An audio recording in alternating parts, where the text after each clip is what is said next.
Welcome to the debate.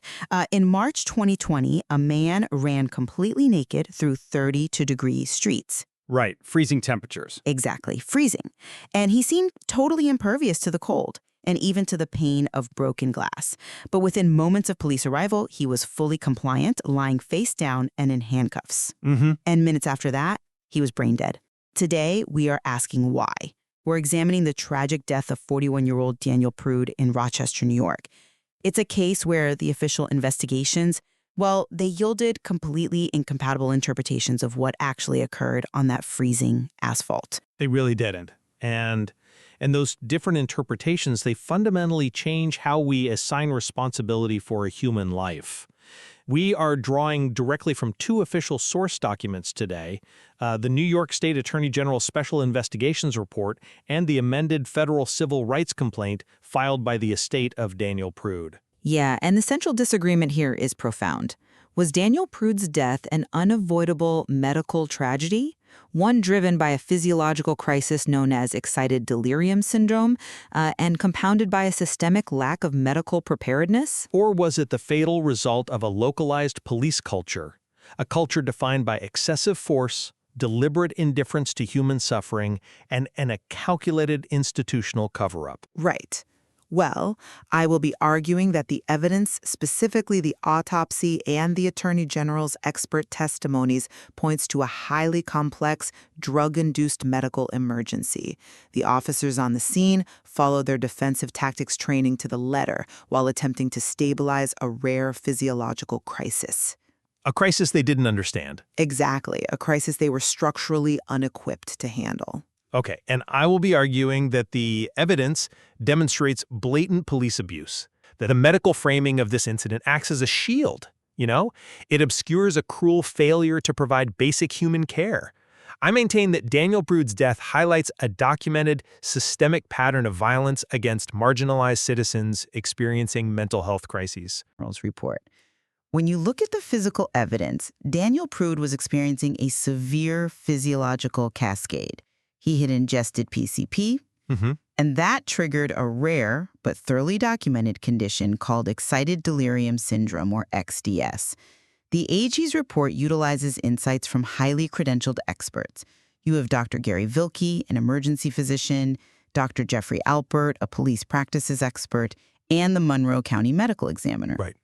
And they all paint a picture of a man whose body was essentially self-destructing. But, okay, relying purely on that medical framing, it obscures the human reality of what actually happened on that street. If we look at the federal lawsuit, the narrative immediately shifts from this unavoidable biological failure to an active deprivation of civil rights. I hear you, but... I mean, we are talking about officers who mocked a naked, freezing, and entirely compliant man. Look, the mocking is deeply unprofessional. Yes, I'm not defending that. But we have to separate the officer's demeanor from the mechanics of the medical emergency. Can we separate them, though? I think we have to. According to the experts, the physical actions the officers took, a specific restraint technique called segmenting, and the application of a spit hood, they were within accepted police practices for stabilization. The tragedy here isn't intentional murder. It's a critical failure in public health. A failure in public health? Yeah. The officers simply did not have the institutional knowledge to recognize XDS as a life-threatening, time-sensitive medical emergency. I have to challenge the idea that this was just a lack of institutional knowledge. The lawsuit outlines that this was not an isolated incident. It was part of a systemic pattern within the Rochester Police Department of utilizing excessive force and then deploying a deeply entrenched internal apparatus to cover it up. That's a strong claim. But let's look at the actual encounter, because this idea that he was an uncontrollable medical threat needs to be scrutinized. Okay, look at the physical evidence prior to police contact. It undeniably matches the extreme threat profile of XSDS. Mr. Prude had just survived running a mile barefoot and completely naked in 32-degree weather. Right. He threw a brick through a Metro PCS window. He appeared entirely impervious to the freezing cold and the pain of the broken glass. Which tells us he was in crisis, yes. It tells us his physiology was in overdrive. PCP floods the brain with dopamine and noradrenaline while blocking pain receptors. His core temperature was spiking so high, his brain essentially thought he was burning alive. Wow. Which is exactly why he stripped off his clothes in freezing weather. I mean, hyperthermia, reduced sensitivity to pain, erratic behavior. These are the textbook symptoms of excited delirium. He had an enormous, unsustainable demand for oxygen. When Officer Vaughn arrived, he was logically encountering a highly volatile, unpredictable threat. I'm sorry, but I just don't buy that. Let me tell you why. You are describing a theoretical threat based on a medical textbook. But look at the actual behavior of Daniel Prude when Officer Vaughn stepped out of his vehicle. Okay. Yes, he was experiencing a mental health crisis. But he was entirely compliant. When Officer Vaughn pointed a taser at him and ordered him to the ground, Mr. Prude immediately laid flat on his stomach. He did. He put his hands behind his back and literally said, "Yes, sir." Officer Vaughn was even recorded saying, "That was easy and fast." But compliance in XDS patients is often fleeting. The syndrome is characterized by sudden explosive bursts of extreme strength and agitation. The officers had to secure him before that happened. But if he was fully compliant and the perceived threat was neutralized within seconds, why was he left naked on freezing pavement? The officers literally stood around chatting casually. They laughed at his incoherent ramblings. Like I said, the bedside manner was poor. If he was such a volatile, terrifying threat, why did the police response look like a casual hangout? Why didn't they offer a blanket or, immediately expedite the ambulance that was staging just around the corner? The volatile threat argument completely falls apart when you watch the video of a terrified, compliant man begging for help while the officers joke around. I see why you think that, but let me give you a different perspective. You're conflating the officers' poor bedside manner with their tactical obligations. The officers used standard physical suppression because that is what they are taught to do with an erratic subject. Standard suppression? Think of it like trying to put out a grease fire with water. The police used standard physical stabilization, the water, but because his body was experiencing an oxygen-starved neurochemical crisis, the grease, the standard tactic, actually caused a catastrophic explosion, deploying a hammer when the emergency required a scalpel. That analogy actually proves my point. If you see a grease fire, you don't casually stand around making jokes before you throw the water on it. The disconnect between the extreme threat you're describing and the officer's actual recorded behavior is exactly why the civil rights complaint argues this was deliberate indifference, not a tactical misunderstanding. But we have to look at the application of force through the lens of their actual training. In 2017, the Municipal Police Training Council completely overhauled their defensive tactics. They explicitly moved away from pain compliance. Because pain compliance doesn't work on someone who can't feel pain. Exactly. They moved towards stabilization, specifically a technique called segmenting. It divides the body into 3 zones: the head, the lower back, and the legs. Right. Officer Vaughn placed his hands on the sides of Mr. Prude's head to frame the ears and took a plank position. The point of this maneuver is to keep the airway open and strictly avoid pressure on the neck. Dr. Alpert, the police practices expert for the AG, reviewed this and found the segmenting to be within acceptable police practices. They were applying their training exactly as taught. Let's think about the physical reality of what you just described. Framing the ears and taking a plank position. You have 3 grown men pressing their body weight into a naked human being against freezing asphalt. It's designed for control, not harm. The lawsuit details that this application of force constituted cruel and deadly battery. If you were listening to this and wondering how 3 officers couldn't realize a handcuffed man was suffocating, you have to look at the chaotic intersection of the spit hood and his physical distress. Well, the spit hood was deployed to prevent COVID-19 transmission. Keep in mind this was March 2020. Right, the very beginning of the pandemic. Exactly. And Mr. Prude had repeatedly spit at the officers. Dr. Alpert found the application of the spit hood was also within policy. But what was the physical effect of that hood? It severely disoriented an already terrified man, it trapped his own bodily fluids against his face, and it directly obstructed his breathing. While the officers applied the so-called stabilization technique, Daniel Prude began gurgling and gasping for air. Yeah, it's hard to watch. He was crying out, "We have to question the basic human logic of maintaining a 3-person restraint on a man who is already handcuffed behind his back." to the point where he vomits clear liquid and goes completely limp. The vomit is a crucial medical turning point, and I absolutely acknowledge that the delay in recognizing its severity was catastrophic. And let's be precise about Dr. Alpert's findings, since you brought him up. Yes, he said the initial takedown might have been acceptable practice, but he explicitly concluded that leaving Mr. Prude prone on his stomach for 3 minutes and utterly failing to roll him over onto his side after he vomited was completely against accepted police practice. That is true. That 3-minute delay while they complained about getting their gloves dirty is what the lawsuit argues led to his asphyxiation. I don't disagree that the delay was fatal, but let me explain the physiological mechanism of why he died, because it wasn't mechanical asphyxiation. How do you figure? The medical examiner ruled the death a homicide, which in a medical context simply means death at the hands of another.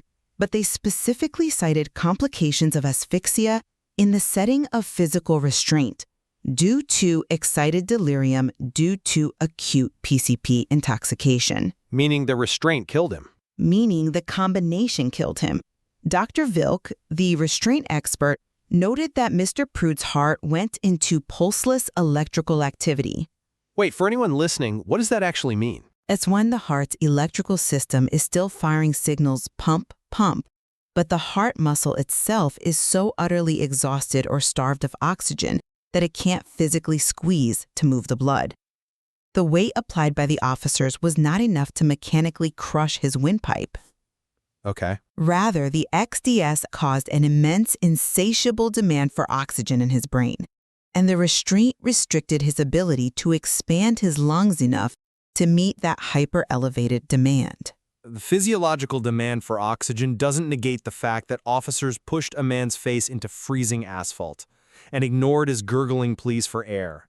The medical vulnerability doesn't excuse the fact that when the EMT finally asked them to uncuff Daniel so he could begin CPR, Officer Vaughn casually walked to his cruiser to apply hand sanitizer first. That was a terrible lapse in judgment, yes. It wasted precious minutes while a man's brain was dying. But that speaks to a fragmented medical handoff, not deliberate murder. Look at the academy training. Recruits receive 120 hours of defensive tactics training. Do you know how much time is dedicated to excited delirium? Not enough, I'm guessing. 2 slides. 2 PowerPoint slides buried in an aerosol restraint training module. They are simply not equipped to recognize that a patient in this state is on the verge of sudden cardiac arrest. And the EMTs? Even the paramedic on the scene who actually did suspect XTS and was preparing a sedative called Versed failed to coordinate effectively with the officers. Right, there was a huge breakdown in communication. The officers didn't know the medical urgency of the vomiting, and the EMT was fussing with the gurney instead of immediately checking the patient's vitals. It was a chaotic, uncoordinated medical response. That is exactly why the Attorney General's grand jury found no criminal culpability. It was a horrific failure of training and protocol. Listen, if this was merely a tragic misunderstanding and a lack of training, you wouldn't need a systemic cover-up. And this is where the civil rights lens is absolutely vital. The focus must shift from a lack of training to historical impunity. Impunity? Yes.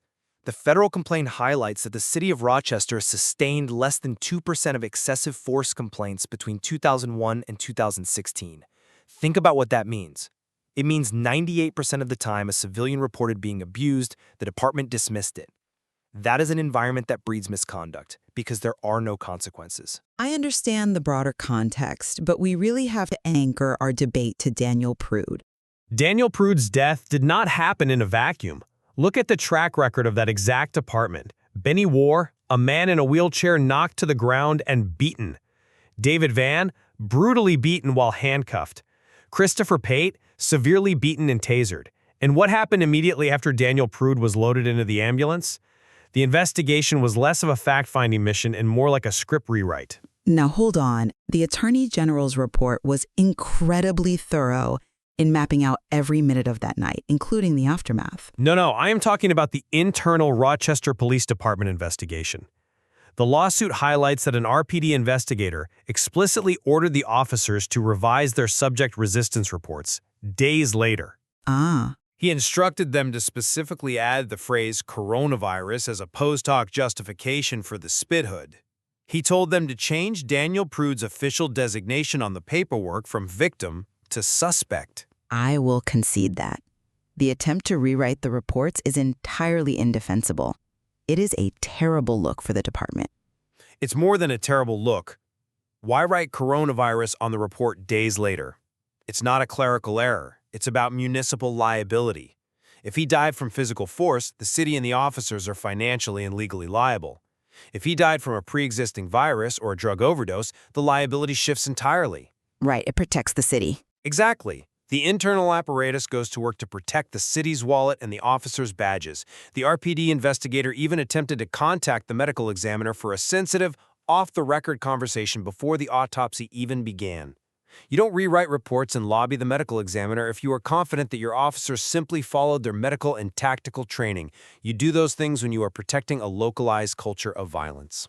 You make a very strong point about the internal investigation, and the liability mechanisms behind it are deeply troubling. However, that happens post-mortem. The internal maneuvering after the fact does not change the physiological facts of the preceding minutes on that street. But it shows intent. It shows post-incident panic. It doesn't change the PCP in his system. It doesn't change the XDS. And it doesn't change the fact that the officers applied the exact stabilization tactic they were trained to use in 2017. But the training itself is deployed within a culture that doesn't view the subject as human. We cannot categorize this merely as a training deficit when the basic benefits of human dignity were so casually discarded. If the dispatchers had communicated the medical severity earlier, if the paramedics had taken immediate control of the scene, or if the officers had been trained to recognize hyperthermia and oxygen distress as a medical emergency rather than a criminal one, the outcome could have been different.